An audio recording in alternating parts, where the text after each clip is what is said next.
Um novo modelo de gestão procura integrar o cultivo de grãos com o plantio de espécies florestais e a criação de gado, tudo na mesma área.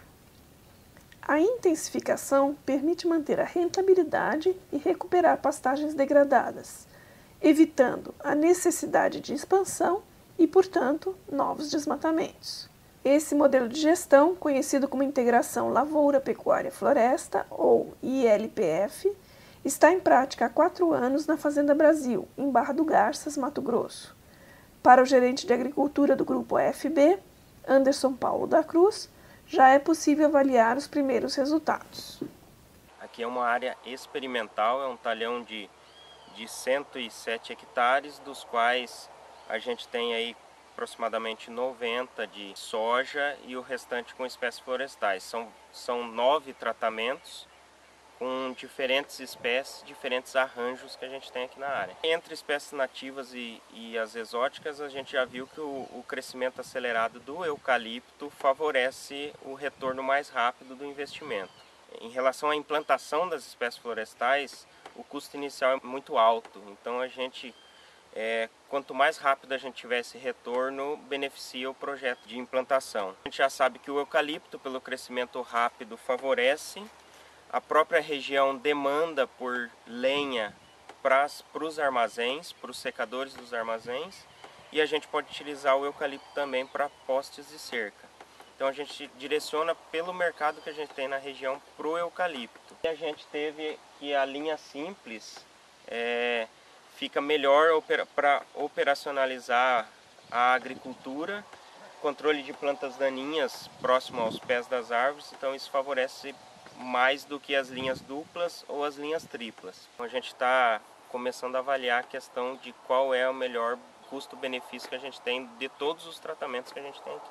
O novo modelo de gestão começa a interessar os fazendeiros vizinhos e os técnicos da região. A gente recebe visitas, tem vários agricultores aqui próximos à fazenda que vêm visitar. A partir desse ano a gente implantou também áreas de seringa em consórcio com soja também.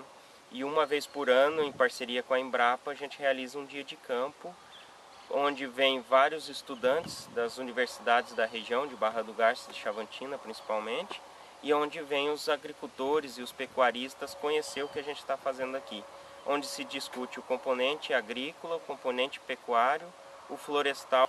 No começo, a gente levantava a hipótese que à medida que as árvores fossem crescendo, a gente perderia produtividade na soja pelo sombreamento próximo aos pés das árvores. A gente está encerrando a 4ª colheita depois que a gente implantou o componente florestal, e durante os projetos e as experimentações que teve, a gente comprovou que realmente próximo aos renques a gente tem perda de produtividade pelo sombreamento.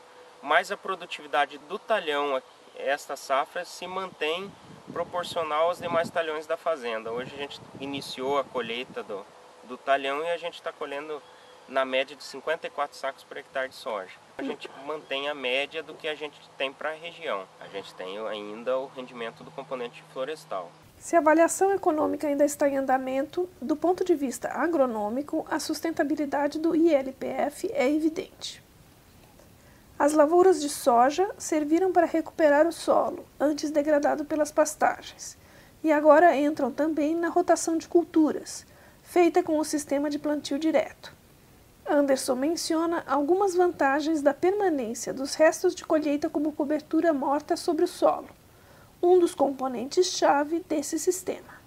Nas áreas de pivô, para diminuir a perda de água, aumentar a eficiência no controle de plantas daninhas, a própria cobertura diminui a incidência de plantas daninhas, e essa cobertura funciona como um filtro para evitar a perda de umidade. A gente já teve anos de plantio sem a palhada nos pivôs, e realmente o consumo de água é bem maior do que a gente tem com a palhada.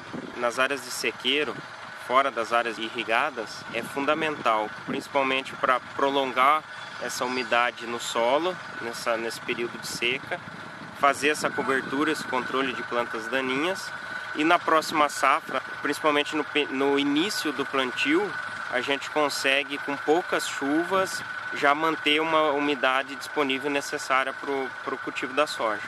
Na rotação das culturas em sistema de plantio direto, o recomendável é utilizar gramíneas intercaladas com leguminosas. A escolha das gramíneas e das leguminosas mais adequadas depende do clima e do solo de cada região. A principal cultura que a gente tem para a formação de cobertura e palhada é o milheto para a região dos cerrados. Mas a gente já trabalha utilizando também a Braquiária rusiziensis, na qual a gente consegue colocar a produção pecuária logo após o cultivo da soja. A gente faz a sobressemeadura com o avião de Braquiária rusiziensis na soja e depois a gente faz o que a gente chama aqui dentro do grupo, que é safrinha de boi. Então, ao invés de correr o risco com a safrinha de grãos, a gente consegue produzir e disponibilizar forragem num período crítico para a pecuária. Outra vantagem da rotação de culturas é o controle de algumas pragas. A crotalária, por exemplo, é uma leguminosa utilizada no plantio direto como adubo verde, após a cultura do milho, mas serve também para proteger as plantações. A crotalária, além de cobertura do solo, a gente usa para manejo e controle de nematóide, que é um verme de solo que ataca várias culturas de interesse agrícola, mas principalmente a soja.